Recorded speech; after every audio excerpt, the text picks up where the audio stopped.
Hello and welcome to another live broadcast with MedStar Health. My name is Mishan Bowman, and today I'm joined by neurologist Dr. Elliot Dawson, neuroendovascular surgeon Dr. Paul Singh, vascular surgeon Dr. Stephen Stanziale, and physiatrist Dr. Ashley Tinney. In honor of National Stroke Awareness Month, today we're going to be talking about strokes, what they are, how they're treated, and if they can be prevented. So if you want to better understand strokes and understand risk factors, stick around, share this broadcast with your friends, and give us a like to let us know that you're watching. And along the way, if you have any questions, ask us in the comments below. We're going to take some time to answer those as well. All right, so I'm going to turn it over to you, Dr. Dawson. Welcome, and thanks again for joining us today. Before we begin our discussion, will you tell our viewers a little bit about yourself and your specialty? Yeah, thanks for having me, and glad to be here. So like you mentioned, I'm a neurologist. I've also undergone specialized training in what we call cerebral vascular or vascular neurology. In addition to that clinical role of seeing all different types of neurology and those with particularly vascular disease or implications for the nervous system, I'm also the stroke director of the program here at Franklin Square. I'm also the chief of the neurology division here at Franklin Square. Awesome. Thanks again for joining us. It seems like this program is experiencing a lot of growth as we prepare to apply for the Comprehensive Stroke Center designation. You even added a helipad to the one at MedStar Franklin Square Medical Center. So as you increase capabilities, how do you work with your colleagues at MedStar Georgetown University Hospital and at MedStar Washington Hospital Center, which already have comprehensive stroke centers? Yeah, sure. So as you mentioned, this is really an exciting time to be here at Franklin Square. MedStar Health has made a significant investment and promise really for our communities that we recognize that there is abundance of need and frankly unmet need for help of people who may be suffering from strokes, who may be at risk for strokes, who are help recovering from strokes. So part of our mission here is that we are here to serve our communities from Hartford to Montgomery County and all around. You know, we are committed to providing the highest standard in healthcare from one day to the next. And part of that is using the collaboration of our colleagues in the DC area. You know, they are comprehensive stroke centers, and there's no need to reinvent the wheel, so to speak. So what we are engaged in is constant communication. I was speaking with someone earlier today. We like to frankly take advantage of their knowledge base so that we can help build things in a smart and safe way here. But we also recognize that Franklin Square and the Baltimore community is unique upon itself. And like I mentioned, our job here is to really serve our local community. So it's a partnership of using that expertise down in the DC area, but also making things work for us here at Franklin Square in the Baltimore area. Awesome. Thank you for explaining that partnership. So let's take a step back for a moment. Could you tell our viewers what actually happens during a stroke and what causes strokes? Sure. You know, the way that strokes present really haven't changed much over time. We know that going back to the BC area in antiquity, Hippocrates was still describing strokes the same way we tend to describe them now. And the first thing I would share is that the most important element is really kind of the timing of onset. Very commonly, I will hear patients say that I was fine one moment, then all of a sudden something changed and something was wrong. And people are often frightened by that and confused by that. And I would contrast that with dementias like Alzheimer's. With Alzheimer's disease, things are slowly progressing over a period of months to years. With a stroke, it's like that, and all of a sudden something is different. The way that we here like to communicate what people should actually be looking for is an acronym we call BEFAST, BEFAST. And what those stands for is a sudden change in balance, difficulty walking, sudden loss of vision with one or both of your eyes, sudden drooping of your face, sudden loss of strength with your arm, that's what the A stands for, or leg as well, and it might be both. Changes with your speech, if the speech pattern is slurred, with a different phenomenon of speech, language problem, it's very common that either the patient, him or herself, will feel frustrated that he or she is no longer to understand or communicate what's being said, or the person who's witnessing the stroke may be frustrated as well. So those changes in speech or language are things that we want to share with people. And this notion of thunderclap headache, and to put it simply, it's really the worst headache of one's life. And those all kind of are the main things, the more common presentations of stroke that we want to share with people. I also want to add that stroke is not one thing. There are different causes for strokes and different types of strokes. So just to kind of start off the conversation, I want to distinguish between the more common types of strokes where there's lack of blood flow to a portion of the brain.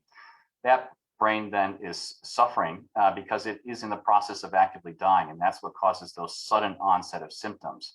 The brain cannot go very long without oxygenated blood.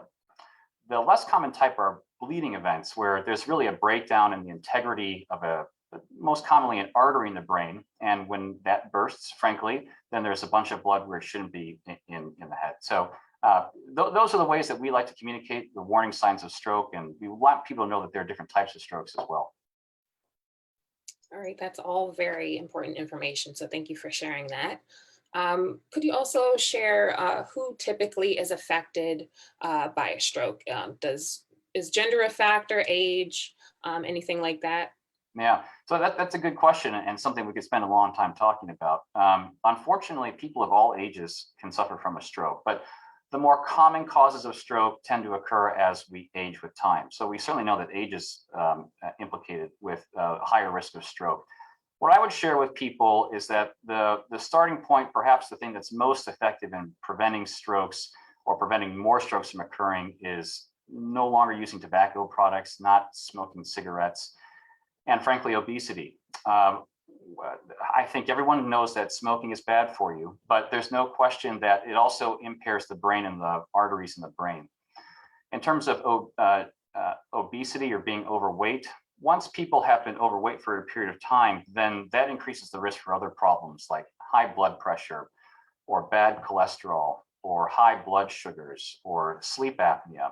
And all those disease processes I just mentioned, we know contribute to the things that occur in the body that ultimately can cause strokes. Great, thank you, Dr. Dawson. At this time, I'd like to pause and welcome our viewers again. If you're just joining us, thank you for tuning in. Today, our panel is discussing stroke prevention, risk factors, and the latest treatments. I'm here with neurologist, Dr. Elliot Dawson, neuroendovascular surgeon, Dr. Paul Singh, vascular surgeon, Dr. Stephen Stanziale, and physiatrist, Dr. Ashley Tinney. We've talked about what strokes are, what causes them, and who is typically affected, and we have more to talk about, so keep watching. Stick around and share this broadcast with your friends. Give us a like to let us know that you're watching, and continue to ask us your questions in the comments below. We're going to take some time to answer those in a little bit. All right, so back to you, Dr. Dawson. We went through that acronym of BFAST and explaining the symptoms of signs and symptoms of a stroke. So why is it important for people to get to the hospital as soon as possible when they start to see those signs? Yeah, that's an essential question. And the short answer is because your brain may be dying. We know that every minute, almost 2 million brain cells may be dying. We know that perhaps almost 7 miles of connections within the brain die when we look back at people who've had strokes, and we look at the anatomy and know how much brain tissue there is. So the brain is dying. I want to be very blunt. That's why it's so important to get to a hospital quickly. We know from research that's been guided by the AHA, the American Heart Association, that there are populations of folks who are at risk. So I want to point out that our folks in rural communities and people who are in minorities or underserved communities also tend to call EMS less often, or maybe have less access to emergency medical services. So it's an ongoing area of research and something that's important for Franklin Square to make sure that all of our communities have the appropriate access to EMS, because the quicker they can get here to the hospital, the better hopefully they can do. And the other part of that answer I would share to you is that there are things that we can do to help people. There is a medicine called Alteplase for the ischemic types of strokes that we can give people. And there's the highest quality and strength of evidence that helps people when they're having an acute ischemic stroke, like I was talking about beforehand. The limitation, though, is that we can only give that within 4.5 hours in almost every case from the time period from when someone was last okay. So that means if you went to bed at 10 p.m. and woke up at 6 a.m. in the morning and you noticed that your arm wasn't working very well or the face was drooping, but you thought you might, walk it off, so to speak, and you come in at maybe 10 o'clock because a coworker noticed that there was a problem, even though it's been 4 hours since you woke up, the time you were last okay was actually 10 p.m. the night before, and we can't give that medicine. So we've really lost one of the main things that we can give you when someone is in the ER to help remove that burden from the stroke. And what that medicine is actually doing is it's actually breaking up, it's designed to break up the clot that is blocking the artery in the brain. So it's really something that I want to be able to give to as many people safely as I can. And it's not uncommon where I will start to see people improve within minutes. Within 10 or 15 minutes, I may step away to talk to a physician about the plan of care, and I come back and their symptoms are already getting better. So time is of the essence, and it's essential that people get to the hospital as quickly as possible. That's amazing. Thank you very much, Dr. Dawson. I want to turn over to Dr. Singh at this time. In addition to the medications that Dr. Dawson mentioned just now, there are also procedures that can stop strokes too. So could you explain what those procedures are and a little bit about you and your specialty of neuroendovascular surgery? Thank you for the introduction. I really appreciate it. And as we know, this is Stroke Awareness Month. So this is great time to discuss this. And there's a lot of novel things these days in strokes that we should touch on. My background is also stroke neurology, and I trained in that after doing neurology here in close to DC at Georgetown, actually, about 15, 16 years ago. And then I did stroke and some neurocritical care time. And then I put a few years in training in New York City in neuroendovascular surgery. And I was practicing there just before I came down here. And the reason for coming here is because Franklin Square is set in a spot for where patients need to get stroke care that they otherwise might not be able to get. So what does neuroendovascular surgery provide? Well, it works very closely with what Dr. Dawson had just mentioned. And it works under the premonition of time is brain. When you're having stroke symptoms, when you have some of those be fast symptoms that Dr. Dawson is discussing, you have to get to the hospital as fast as you can. And why is that? Well, every minute that's lost where the brain is not reperfused, about 2 million brain cells are dying. So every minute you can save to get to the hospital and get that medication that Dr. Dawson mentioned, the thrombolytic therapy intravenously, could potentially save brain. But sometimes that intravenous medication doesn't work.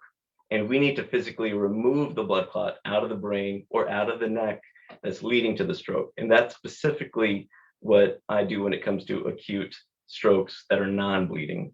We also treat bleeding strokes at the same time.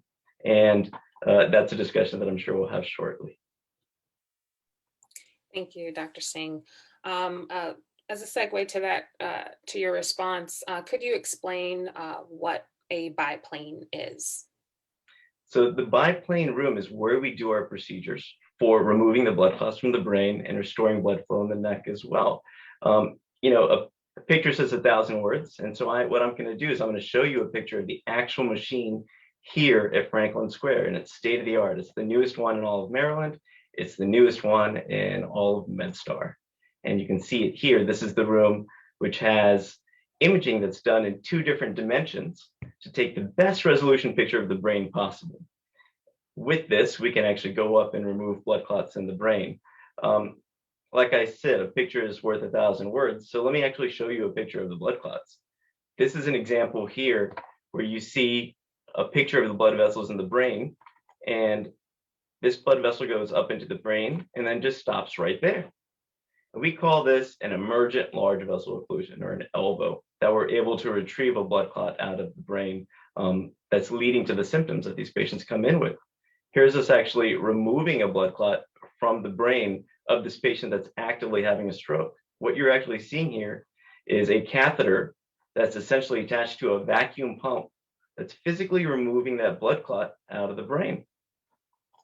And once it's done, we can restore blood flow from an area that was blocked off before to an area that is now fully open And we removed this clot in about 20 minutes. And here's the clot that actually came out of this patient's brain. We had permission to share this as well.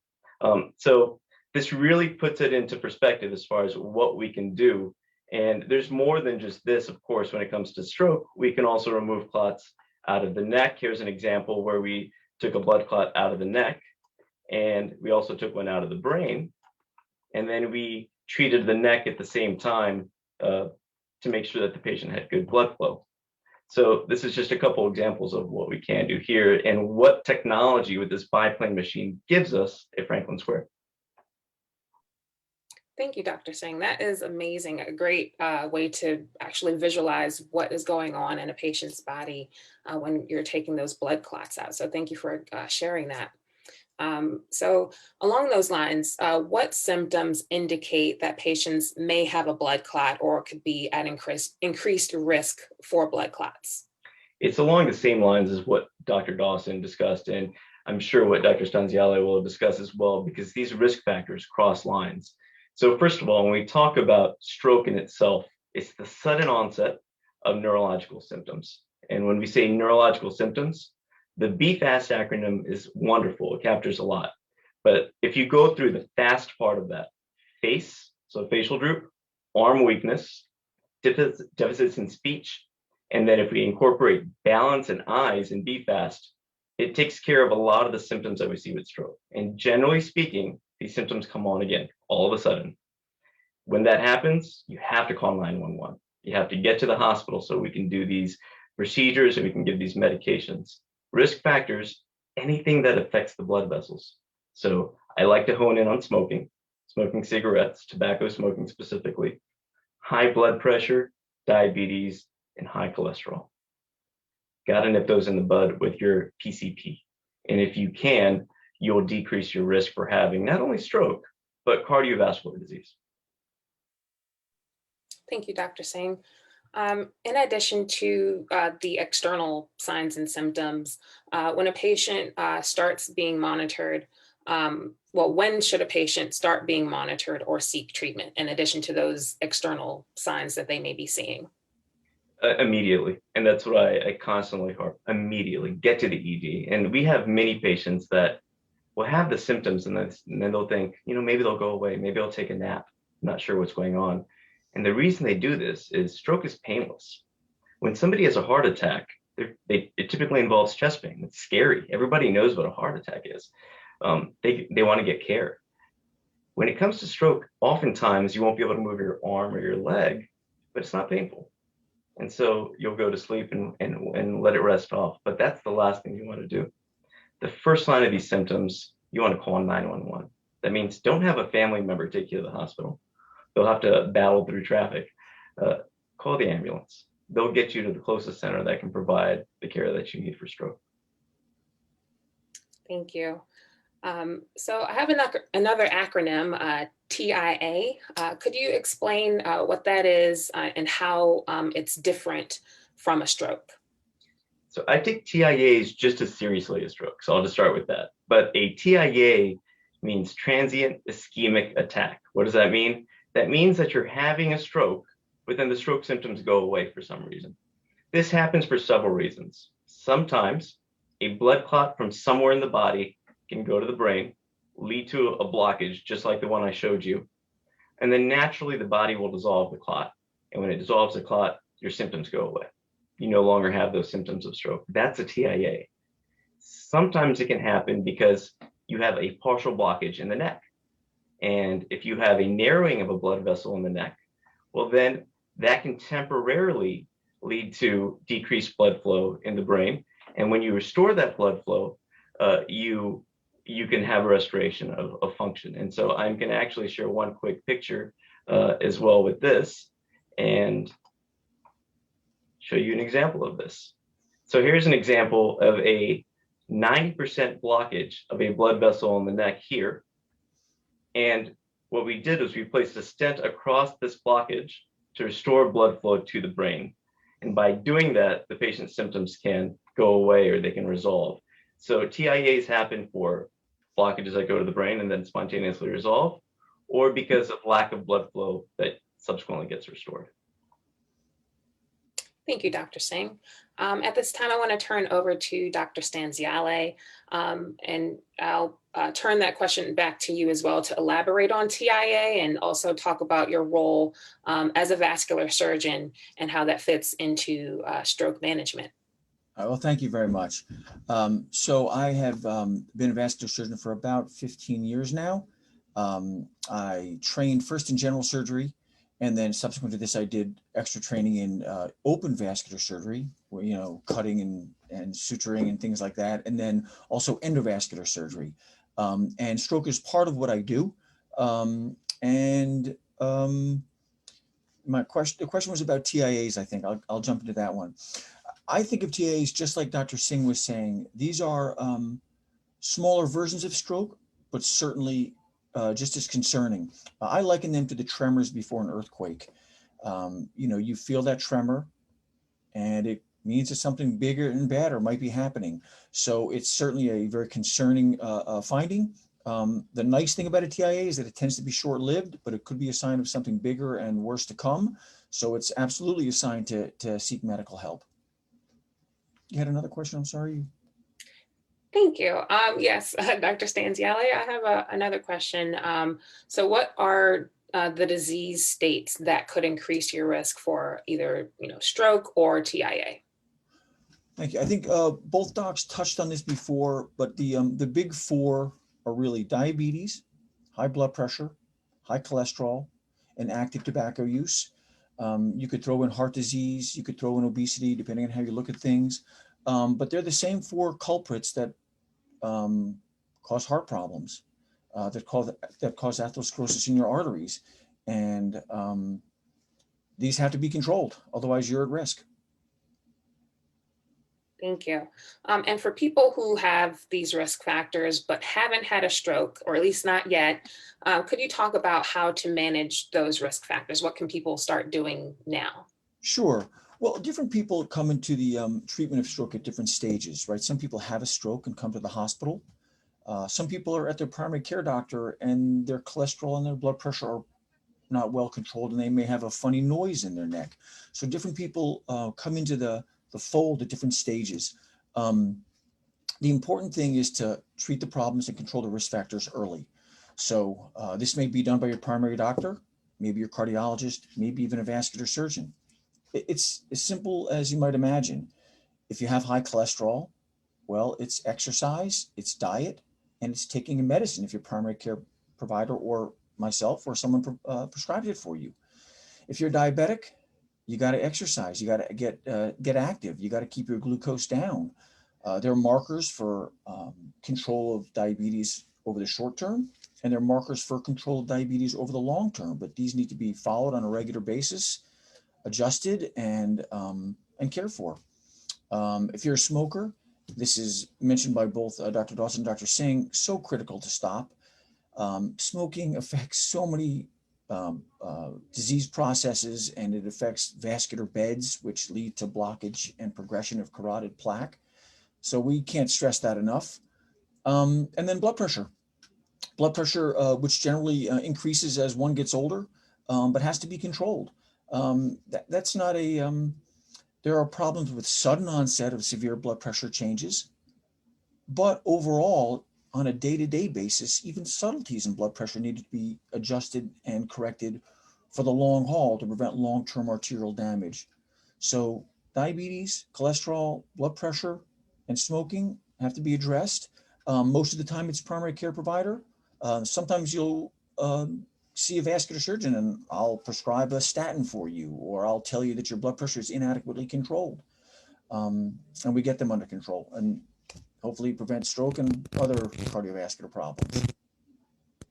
Awesome. Thank you very much for going through those preventative steps. In addition to those measures, what types of procedures can be done for people with carotid artery disease to prevent a stroke?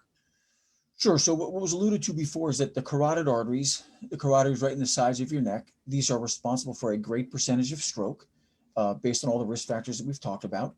And in the outpatient setting, if we find that we have a blockage in the carotid artery, a lot of times we're just following it. We're just keeping track of it. We're making sure it doesn't get worse. We're making sure we're adjusting your risk factor or treating your risk factors.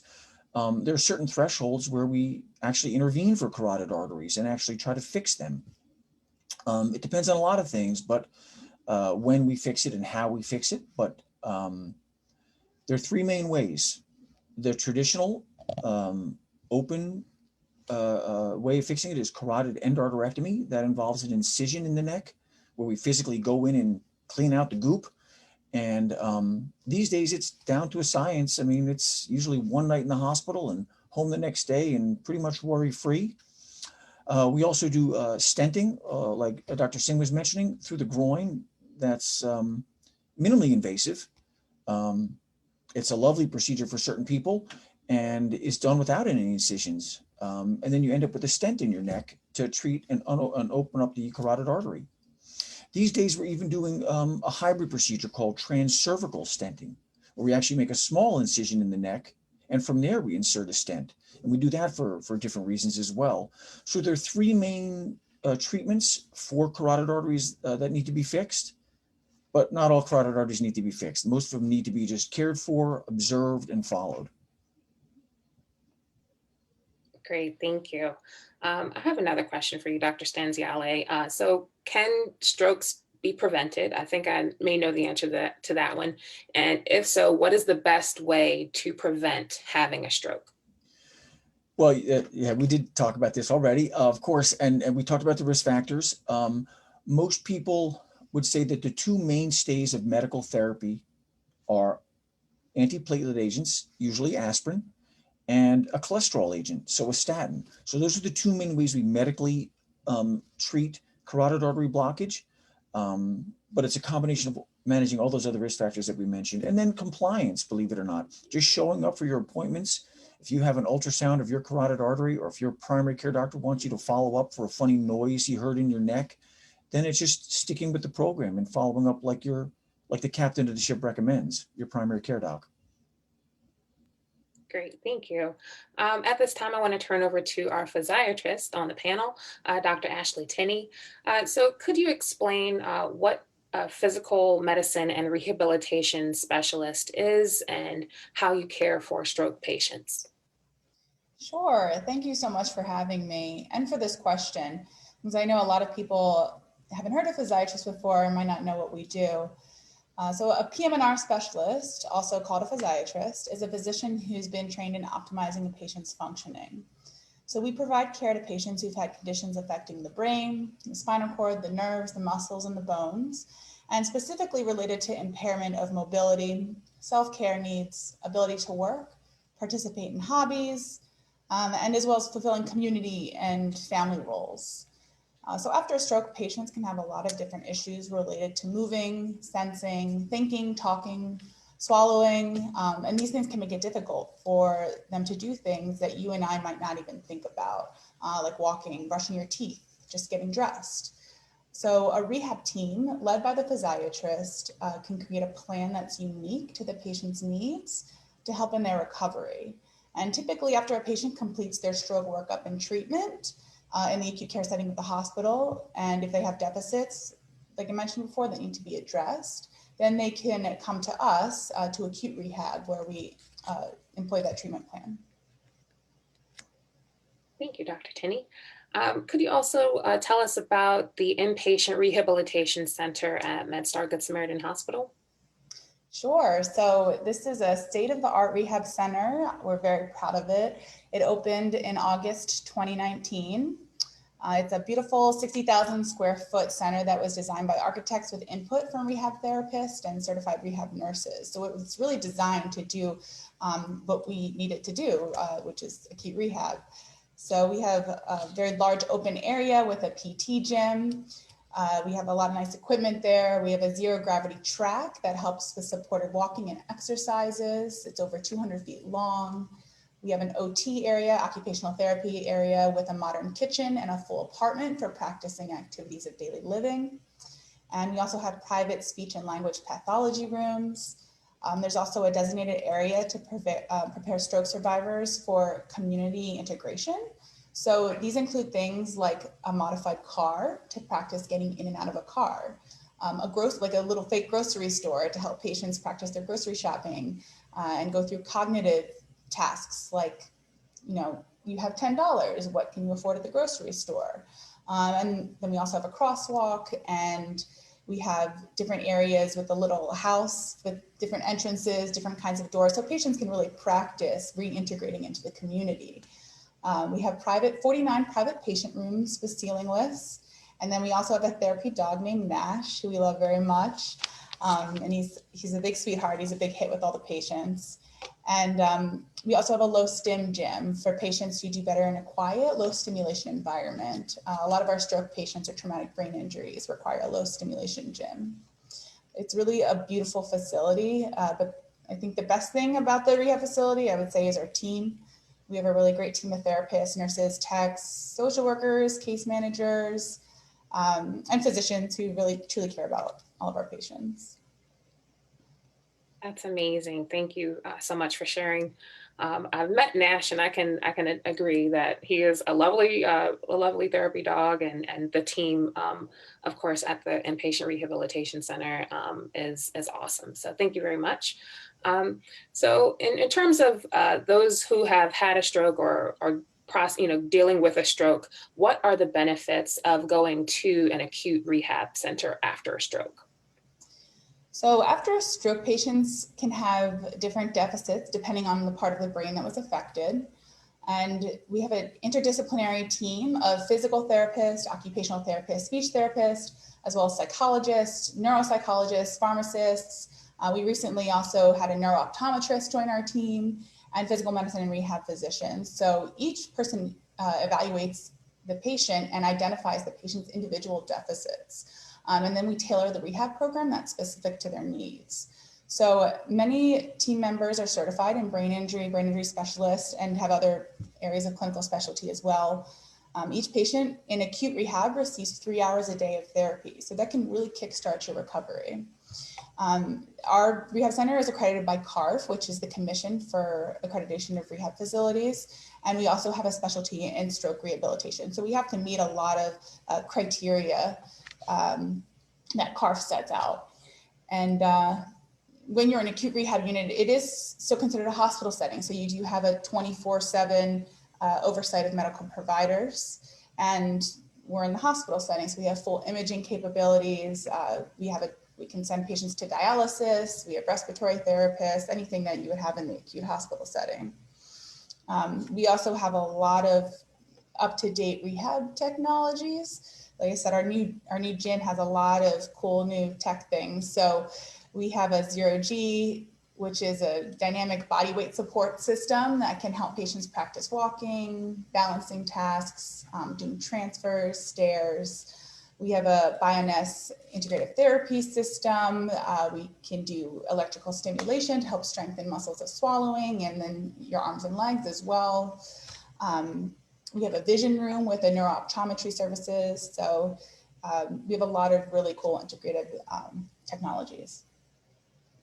That's awesome. It sounds like very comprehensive. So any area that needs to be addressed can be addressed. So that is awesome. So along those lines, what are the top 3 areas that rehabilitation focuses on as they help patients recover? That's a really good question. And it's difficult to answer because I would say our focus is really on the whole person. But if I had to pick 3, I would probably pick the 3 disciplines that really work with the patients the most. So the occupational therapist, the physical therapist, and the speech therapist. So physical therapy focuses on a person's mobility. So how you get around, whether that's walking, using a walker or a cane, or getting around at a wheelchair level. Occupational therapy focuses on activities of daily living. So for example, bathing, dressing, things like that. And then the speech therapists really do much more than just speech. They do speech, swallowing, and they also focus on cognition and language skills. Awesome. Thank you very much, Dr. Tinney.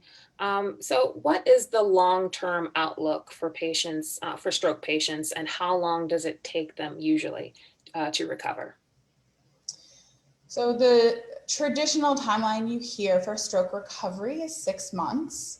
I would agree that most functional gains are made in the first 6 months after a stroke, but I have seen patients make progress 1 and even 2 years out from a stroke if they're dedicated to their therapy and their recovery.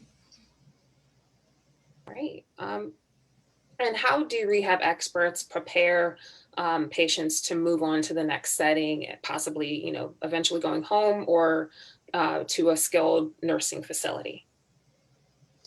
So we start thinking about a safe discharge plan from the day the patient's admitted. And that means developing a therapy treatment plan that addresses education, safety training, compensatory strategies to address weakness, and also serves to build new neural pathways and then increasing strength. So we really evaluate the whole patient, and that means addressing their medical and their functional needs, as well as their social and emotional well-being. So we consider the patient's home setup and also their network of community support during the discharge planning. And our goal really is to get the patients to the next level of care for a safe discharge home. And safe is the key word. So whether that's going to a subacute rehab facility, which is another rehab facility where you can kind of have longer length of stays, you still get therapy. It's usually not in a hospital setting. It's usually freestanding or in a nursing home. But that gives you more time if you're not safe to go home just yet. Or home with home therapy or home with outpatient therapy. And we have a really excellent team of dedicated social workers and case managers who help facilitate that next step. Right, that's great. Thank you. So community education is definitely an important part of our stroke program at MedStar Health. Could you elaborate on that education piece? So part of the requirements for our specialty certification is to provide community outreach. So we do educate the at-risk population about signs of stroke and risk factors for stroke, as well as stroke prevention. One of our initiatives is that we have a partnership with the Baltimore County Department of Aging, and we regularly visit senior centers and the community to provide education, health fairs, and different events located around both the city and the county. So we recognize that a lot of our patients tell us they weren't aware what was happening.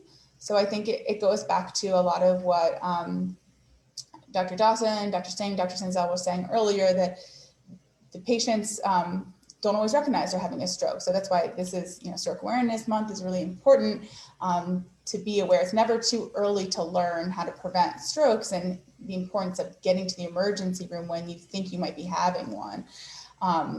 We want to make sure that people have the knowledge and get to the hospital as soon as possible following the onset of symptoms. Great, thank you, Dr. Tinney. At this time, I want to take a moment to answer a few audience questions. So our first one comes from Joe Davis. Thank you for tuning in and sharing this with us. They say, this is great to know exactly what happens during a stroke, but more importantly, why are we not screened prior to the stroke? Why does it take a stroke to know that you have a blocked carotid artery? Don't you think there are strokes that can be avoided with proper or routine examination? So is there anything ahead of, like people can get ahead of the curve before that stroke happens? I'll present that to our panel.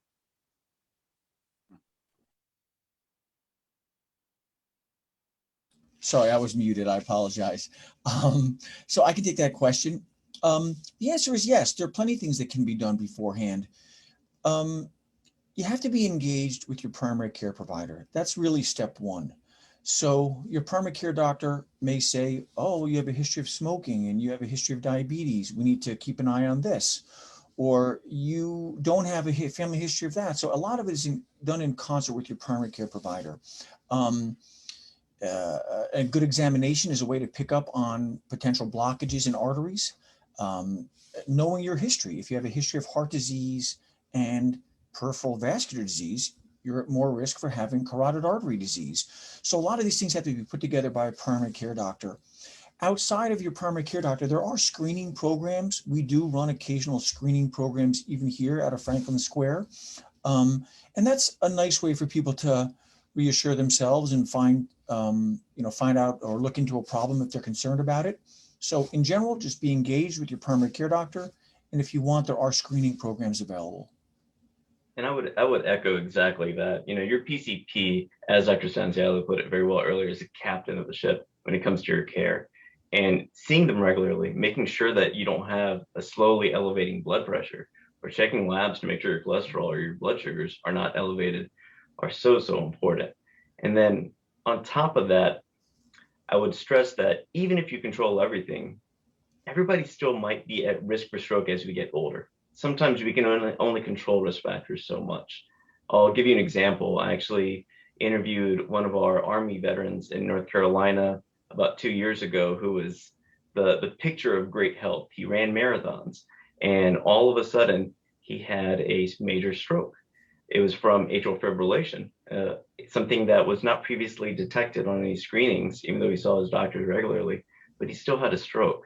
And so it's best for us to be very, very aware of those risk factors and do everything we can. But at the same time, still be aware that if you have those symptoms of stroke, you need to seek the care to get treatment urgently.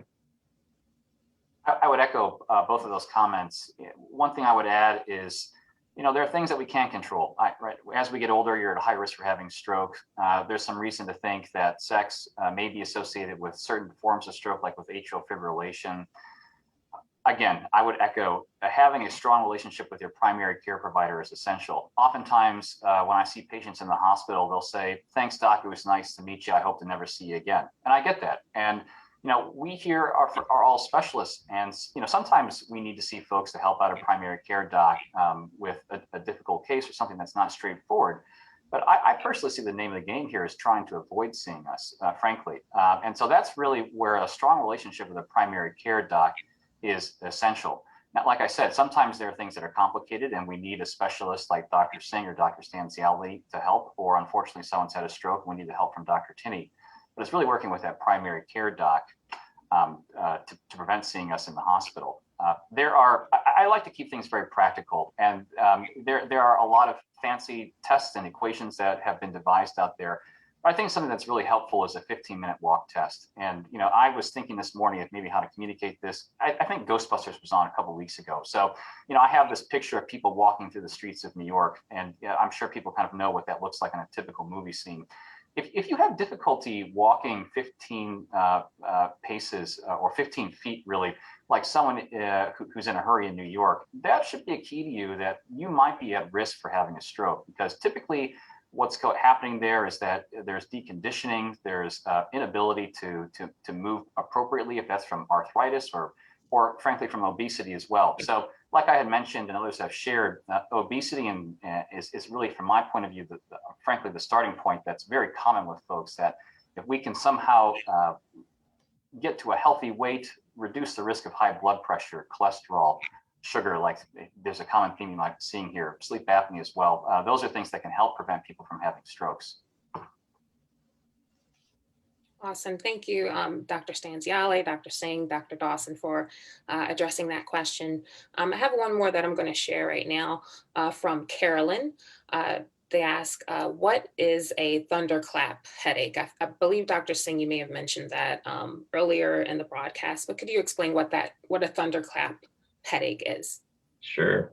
We all get headaches from time to time, but a thunderclap headache is distinctly specific. And I'll get back to say, when we were in school learning about different types of headaches, the term thunderclap headache meant one thing. It meant something called a subarachnoid hemorrhage, or an acute brain bleed that happens from a tear in a blood vessel in the brain. Essentially what it is the worst headache of your life, a 10 out of 10 headache on a scale of 10. That's very excruciating. Many times, in addition to that thunderclap headache, you may feel nauseated, or you may need a need to vomit. You might have sensitivity to light or neck stiffness that goes along with that headache. But it's a medical emergency, just like the strokes that we talked about before. And again, calling 911 is quintessential to receive the care you need. If it is from an aneurysm in the brain, the faster you get to the hospital, the faster that we can go and treat that aneurysm and alleviate the pressure in the brain from that thunderclap headache. Great, thank you, Dr. Singh. I have one more question to share to the panel, and if you would like to, I can go around and get your responses, but I want to know, are there any exciting innovations, research, or technology that patients should be aware of? So I'll start with Dr. Dawson. Sure. Well, what I want to share first off is that Franklin Square is here for the community. We are building up resources with everything that Dr. Tinney was saying. I've actually been to the acute rehab center that she was referring to and actually got to see that mock car. And it's really kind of fantastic. I don't think we really have a great understanding of all the small things that we do.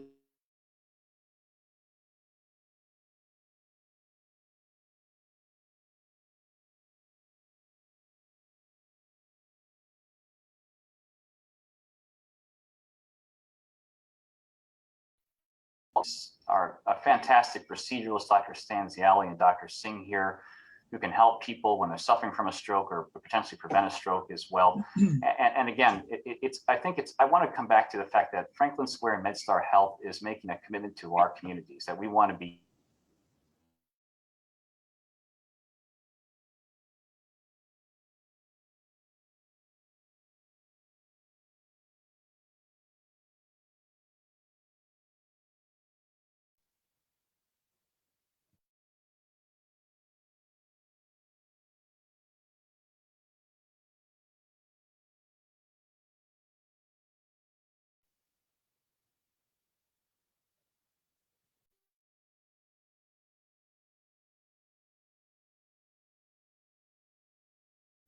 All right.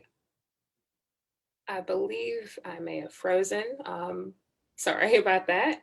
At this time, I'll go over to Dr. Singh. Thank you. It's a very poignant question. In the neuroscience space, neurointervention or neuroendovascular surgery is one of the most revolutionary cutting edge fields in all of medicine right now. And the reason I put that out there is because the things we can do change every 5 to 10 years. To think that we could pull a blood clot out of the brain 15 years ago didn't exist. Even 10 years ago, it wasn't the standard of care. And as of the last 2 or 3 years, we can now perform these procedures on stroke patients that are not just a few hours, but even a day or longer potentially that are having stroke symptoms and still do well in certain patients. And outside of the stroke space, there are so many new tools and inventions that go well beyond stroke and aneurysm care that allow us to treat patients from the inside endovascularly on a multitude of conditions. And I think the next 5 to 10 years, we're going to see even more technology out there. The fact that MedStar has made sure that our patients have access to this brand new technology that's here at Franklin Square is really telling that they're committed to not only neuroscience patients, but patients as a whole, and providing this state-of-the-art technology that they won't be able to get anywhere else. That's awesome to hear. Thank you, Dr. Singh. All right, Dr. Stanziale. Well, I see major advances in just about every aspect of medicine and also stroke care. In my office, I see improved cholesterol medicines. I see better antiplatelet agents. We have better diagnostic studies. We're growing in terms of the number of procedures we can offer. The devices that we use, they make smaller and more aggressive. And as Dr. Singh said, we have amazing tools for inside the brain as well. So I see it in every aspect of what we do, not just limited to the interventions that I like to perform. So I see it everywhere. And it's just, it's an amazing field to be in, just all of medicine in general. Perfect. Thank you, Dr. Stanziale. I'll close with Dr. Tinney. So I talked about a lot of the cool technology that we have earlier. So rehab is really into our technology and our devices. So we do have a lot of those new technologies. We have a whole tech room full of different devices and adaptive equipment that can help with recovery after a stroke. In the rehab world, the term neuroplasticity is a big buzzword for us. So that's the brain's ability to learn and change and rewire the connections. And that helps, can compensate for lost function. So that's really what we're trying to tap into. There is a lot of research ongoing, and the National Institute of Neurological Disorders and Stroke. It's a component of NIH. They have a lot of stroke research, clinical research studies going on, and they look at different techniques and modalities. Transcranial magnetic stimulation is an example of one of them. And our goal is to really stimulate neuroplasticity and to lead to improved motor function and decreased disability after a stroke. So if anybody is interested, anybody who's had a stroke is interested in participating in clinical trials, on clinicaltrials.gov is a good place to look, and NIH StrokeNet is a place, like a centralized place for all of the stroke clinical trials. Dr. Tinney, some of the stuff that you guys that I've seen that you guys use, it's great. It's amazing. The technology that I've seen develop in that space at rehab, it's really, really serving our patients well, because honestly, you spend so much time with these patients, in fact, probably much more time than we do while the patients are in the hospital, and they look to you guys for recovery after they leave us. So first of all, thank you for that. And I'm always impressed with that technology, the exoskeletons and what have you. Yeah, thanks, Dr. Singh. That's my favorite part of rehab. I've always said is that it's a positive place to be, because our goal is always to get people home, and it's a really positive environment. And we have a lot of like I said, a lot of cool new stuff and great technology, and it was just brand new, built in 2019. So we really take it. I've sent a couple of patients your way, and the reviews are remarkable. Oh, thank you for saying that. All right, well, thank you to our panel. That's a wrap for our broadcast. Thank you very much for sharing this important information and sharing about the comprehensive treatments and capabilities that we have here at MedStar Health for our stroke patients. So again, I'd like to thank all of our speakers, Dr. Dawson, Dr. Singh, Dr. Stanziale, and Dr. Tinney for joining us today.